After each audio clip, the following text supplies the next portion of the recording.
Redpix YouTube சேனலை முடக்க சென்னை உயர்நீதிமன்றம் உத்தரவிட்டுள்ளது. அதன் நிறுவனர் ஃபெலிக்ஸ் ஜெரால்டுக்கு ஜாமீன் வழங்கிய நிலையில் அந்த சேனலை முடக்க நீதிமன்றம் உத்தரவிட்டுள்ளது.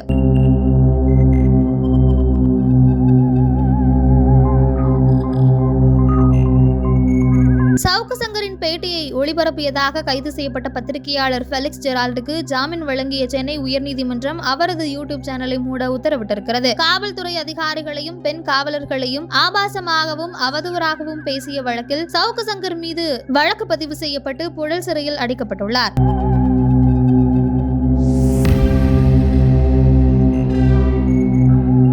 இந்த வழக்கில் சவுக்கு சங்கரின் நேர்காணலை ஒளிபரப்பிய யூடியூப் சேனலின் தலைமை நிர்வாகியான ஃபெலிக்ஸ் ஜெரால்டும் கைது செய்யப்பட்டிருந்தார். இதற்கு சீமான் உள்ளிட்ட பல்வேறு எதிர்க்கட்சியினர் கடுமையான விமர்சனங்களையும் கண்டனங்களையும் முன்வைத்திருந்த நிலையில் இது தொடர்பான வழக்கு நடந்து கொண்டிருந்தது. இந்த வழக்குல ஜாமீன் கோரி ஏற்கனவே தாக்கல் செய்த மனு தள்ளுபடி செய்யப்பட்ட நிலையில இரண்டாவது முறையாக ஜாமீன் கோரி ஃபெலிக்ஸ் ஜெரால்ட் சென்னை உயர்நீதிமன்றத்தில் மனு தாக்கல் செய்திருந்தார். இந்த மனு நீதிபதி தமிழ்ச்செல்வி முன்பு விசாரணைக்கு வந்தது. அப்போது காவல்துறை சார்பில் ஆஜரான வழக்கறிஞர் மேகநாதன் சர்ச்சைக்குரிய வகையில் இனி பேச மாட்டேன் அப்படின்னு இதே போன்ற வழக்குல ஏற்கனவே ஃபெலிக்ஸ் பிரமாண பத்திரம் தாக்கல் செய்ததாகவும் ஆனா அதை மீறி தொடர்ந்து இப்படி பேசிட்டு இருக்கதாகவும் சொன்னார். இந்த நிலையில ஃபெலிக்ஸ் தரப்பில் ஆஜரான மூத்த வழக்கறிஞர் ஜான் செத்தியன் தன்னுடைய பேச்சுக்கான விளைவுதான் இது அப்படின்னு ஃபெலிக்ஸ் ஜெரால்ட் உணர்ந்திருப்பதாகவும் இனி ஒருபோதும் இப்படி பேச மாட்டேன் அப்படின்னு உறுதியளித்திருப்பதாகவும் கூறப்படுகிறது. இதையடுத்து ஃபெலிக்ஸுக்கு ஜாமீன் வழங்கிய நீதிபதி அவரது யூடியூப் சேனலை மூட வேண்டும் அப்படின்னு சர்ச்சைக்குரிய வகையில இனி நான் நேர்காணல் எங்கேயும் கொடுக்க மாட்டேன், எடுக்கவும் மாட்டேன் அப்படின்னும் விசாரணை நீதிமன்றத்தில்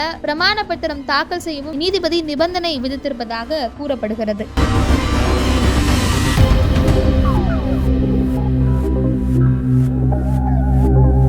சவுக்கு சங்கருக்கு ஜாமீன் வழங்கப்பட்ட நிலையில தற்போது ஃபெலிக்ஸ் ஜெரால்டுக்கும் ஜாமீன் வழங்கியதோடு அவரது யூடியூப் சேனலையும் முடக்க கோரி நீதிபதி உத்தரவு பிறப்பித்திருக்கிறார்கள். இவர்கள் இரண்டு பேரினுடைய கைது அப்பவுமே பல்வேறு எதிர்க்கட்சி தலைவர்கள் அவர்களுடைய கருத்து சுதந்திரத்தை முடக்கதாகவும் ஆளுங்கட்சிக்கு எதிராக பேசினா இப்படிதான் அரெஸ்ட் பண்ணுவீங்களா அப்படிங்கிற மாதிரியான பல்வேறு விமர்சனங்களையும் முன்வைத்த நிலையில தற்போது ஜாமீன் வழங்கப்பட்டிருக்கிறது. அதே போல யூடியூப் சேனலையும் முடக்குவதற்கு நீதிமன்றம் உத்தரவு பிறப்பித்திருப்பதையும் கவனிக்க முடியுது.